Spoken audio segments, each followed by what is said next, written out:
ಜಿಲ್ಲಾಧ್ಯಕ್ಷರ ಶರಣಗೌಡರು ಮತ್ತು ಲಂಕೇಶ್ವರು ಮತ್ತು ಎಲ್ಲ ಅವರ ತಂಡ ನನ್ನ ಜೊತೆಗೆ ಬಂದ ಹೊತ್ತು ಮಾತನಾಡಿ ಜಿಲ್ಲಾ ಸಾಹಿತ್ಯ ಸಮ್ಮೇಳನ ಇಲ್ಲಿ ಮಾಡಬೇಕಂತ ಮಾಡಿದ್ದೇವೆ. ಅದಕ್ಕೆ ಮನ್ನಾಪುರ ಗ್ರಾಮದ ಎಲ್ಲ ಹಿರಿಯರು ಕೂಡ ಸನ್ನಿಧರಾಗಿದ್ದಾರೆ.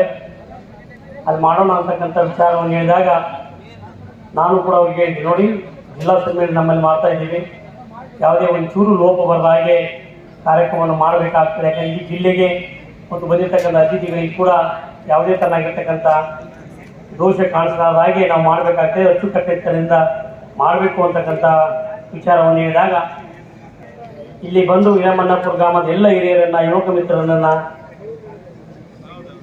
ಎಲ್ಲ ಸಂಘ ಸಂಸ್ಥೆಗಳನ್ನು ಕೂಡ ಕರೆದುಕೊಂಡು ಉತ್ತಮವಾಗಿರ್ತಕ್ಕಂಥ ಕಾರ್ಯಕ್ರಮವನ್ನು ಆಯೋಜನೆ ಮಾಡುವುದರ ಮೂಲಕ ಇವತ್ತು ನಮ್ಮೆಲ್ಲರೂ ಕೂಡ ಇಡೀ ಹಬ್ಬದ ವಾತಾವರಣವನ್ನು, ಕನ್ನಡಮ್ಮನ ಜಾತ್ರೆಯನ್ನು, ಕನ್ನಡಮ್ಮನ ತೇರ ನಡೀತಕ್ಕಂಥ ಒಂದು ಸೌಭಾಗ್ಯವನ್ನು ಮಾಡಿಕೊಟ್ಟಿರ್ತಕ್ಕಂಥ ಹಿರೇಮನ್ನಾಪುರ ಗ್ರಾಮದ ಎಲ್ಲ ಗ್ರಾಮದ ಹಿರಿಯರಿಗೂ, ಯುವಕ ಮಿತ್ರರು, ತಾಯಂದಿರು ಕೂಡ ನಾನು ಈ ಸ್ವಾಗತ ಸಮಿತಿ ಅಧ್ಯಕ್ಷನಾಗಿ ವಂದನೆ, ಅಭಿನಂದನೆಯನ್ನು ಕೂಡ ಈ ಸಂದರ್ಭದಲ್ಲಿ ಬಯಸ್ತೇನೆ. ಈ ಕಾರ್ಯಕ್ರಮದ ಸಮ್ಮೇಳನ ಅಧ್ಯಕ್ಷರಾಗಿ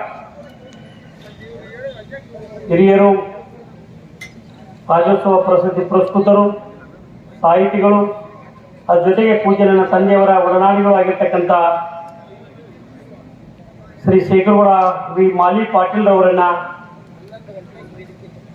ನಾನು ತಮ್ಮೆಲ್ಲರ ಪರವಾಗಿ ವೈಯಕ್ತಿಕವಾಗಿ ತುಂಬು ಹೃದಯದಿಂದ ಅತ್ಯಂತ ಸಂತೋಷದಿಂದ ಅವರನ್ನ ಇದಕ್ಕೆ ಸ್ವಾಗತ ಮಾಡ್ತೇನೆ. ಸ್ವಾಗತ, ಸುಸ್ವಾಗತ. ವಿಕ್ಟೋರಿಯಾ ಹಾಸ್ಪಿಟ್ಲಿಗೆ ತನ್ನ ಮಗ ಹನುಮಂತನನ್ನ ತೆಗೆದುಕೊಂಡು ಹೋಗಿ ಸೇರಿಸಿದ್ರು. 8 ದಿನ ವಿಕ್ಟೋರಿಯಾ ಹಾಸ್ಪಿಟಲ್ ಇದ್ದ. ಅವನತ್ರ ತಾನು ಮಾರಿದ್ದ ಹೊಲದ 12,000 ರೂಪಾಯಿ ಮಾತ್ರ ಇತ್ತು. 12ನೇ ದಿನಕ್ಕೆ ಅವನ ಹತ್ರ ಇದ್ದ ಹಣ 3,000ಕ್ಕೆ ಇಳೀತು. 9ನೇ ದಿನಕ್ಕೆ ಮಗ ತೀರ್ಕೊಳ್ತಾನೆ. ತನ್ನ ಮಗನನ್ನ ಜಿಲ್ಲೆಯಲ್ಲಿ ಅಂತ ಯಾವುದೋ ಹಳ್ಳಿಯಿದೆ. ಅರೆ, ನಮಗೆ ನಮ್ಮ ಸಾಹಿತ್ಯ ಏನನ್ನ ಕಲಿಸಿದೆ, ಯಾವುದನ್ನ ಹೇಳ್ಕೊಟ್ಟಿದೆ, ಯಾವ ಮಾನವೀಯತೆಯ ಕಡೆಗೆ ನೀವು ಮುಖ ಮಾಡಬೇಕು ಅಂತ ಹೇಳ್ಕೊಟ್ಟಿದೆ, ಆ ಮಾನವೀಯತೆ ಯಾಕೆ ನಮ್ಮ ಹೃದಯದೊಳಗೆ, ರಕ್ತದೊಳಗೆ ಸೇರ್ಪಡೆಯಾಗಿಲ್ಲ ಅನ್ನುವ ಪ್ರಶ್ನೆಯನ್ನ ಈ ಸಾಹಿತ್ಯ ಸಮ್ಮೇಳನಗಳು ಕೇಳಿಕೊಳ್ಳಬೇಕು. ಎಲ್ಲಿಯವರೆಗೆ ಈ ಮಾನವೀಯತೆ, ನಮ್ಮ ಸಾಹಿತ್ಯದ ಒಳಗಿನ ಮಾನವೀಯತೆ ನಿಜ ರೂಪಕ್ಕೆ ಬರೋದಿಲ್ಲ, ಅಲ್ಲಿಯವರೆಗೆ ನಾವು ಮಾನವೀಯತೆಯನ್ನ ಕೇವಲ ಬೋಧನೆಗೆ ಇಟ್ಟುಕೊಂಡಿರ್ತೇವೆ, ಅದನ್ನ ಆಚರಣೆಗೆ ಇಟ್ಟುಕೊಂಡಿರುವುದಿಲ್ಲ. ಯಾವ ಸಾಹಿತ್ಯ ಆಚರಣೆಗೆ ಬರುವುದಿಲ್ಲ ಅದು ಮಾನವೀಯವಾದ ಸಾಹಿತ್ಯ ಆಗೋದಕ್ಕೆ ಸಾಧ್ಯ ಇಲ್ಲ. ಅದು ಗೂಢಾಟಿಕೆಯ ಸಾಹಿತ್ಯವಾಗುವುದರಲ್ಲಿ ಸಂಶಯವಿಲ್ಲ. ಆ ಕಾಲದ ಸಾವಿರಾರು ವರ್ಷಗಳ ಹಿಂದಿನ ನಮ್ಮ ಸಾಹಿತಿಗಳು ಇಂತಹ ಮಾನವೀಯತೆಯನ್ನು ಮೆರೆದಿರೋದು ಕನ್ನಡದ ಹೆಮ್ಮೆ ಅಂತ ಹೇಳಿ ನಾವೆಲ್ಲರೂ ತಿಳ್ಕೊಳ್ಳಬೇಕು. ಅಷ್ಟೇ ಅಲ್ಲ, ಅದನ್ನ ಆಚರಣೆ ಮಾಡುವ ಕೆಲಸವನ್ನು ಮಾಡಬೇಕು. 12ನೇ ಶತಮಾನದಲ್ಲಿ ಸುಮಾರು 900 ವರ್ಷಗಳ ಹಿಂದೆ ಪ್ರಪಂಚದಲ್ಲಿ ಎಲ್ಲೂ ಪ್ರಜಾಪ್ರಭುತ್ವ ಇರಲಿಲ್ಲ. ಪ್ರಪಂಚದ ಯಾವ ದೇಶದಲ್ಲಿಯೂ ಸಮಾನತೆಯ ಕಲ್ಪನೆ ಕೂಡ ಇರಲಿಲ್ಲ. ಅಮೆರಿಕದಂತ ಆವತ್ತು ಮುಂದುವರಿದ ರಾಷ್ಟ್ರ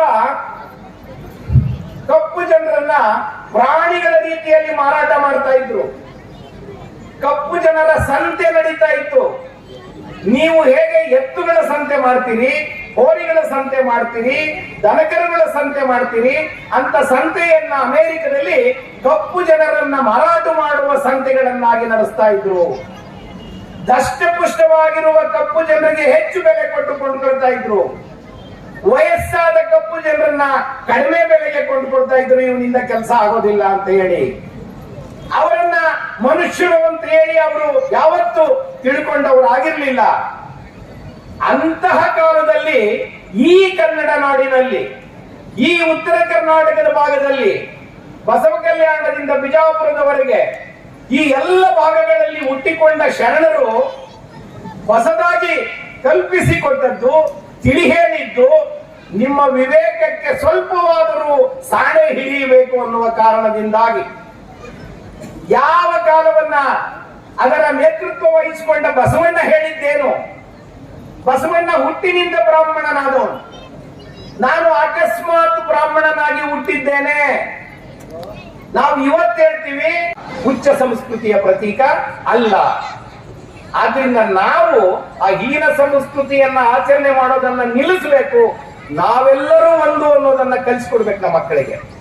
ನಮ್ಮ ನಡುವೆ ಭಿನ್ನ ಭೇದಗಳು ಇರಬಾರದು ಅನ್ನೋದನ್ನ ಹೇಳಿಕೊಡ್ಬೇಕು.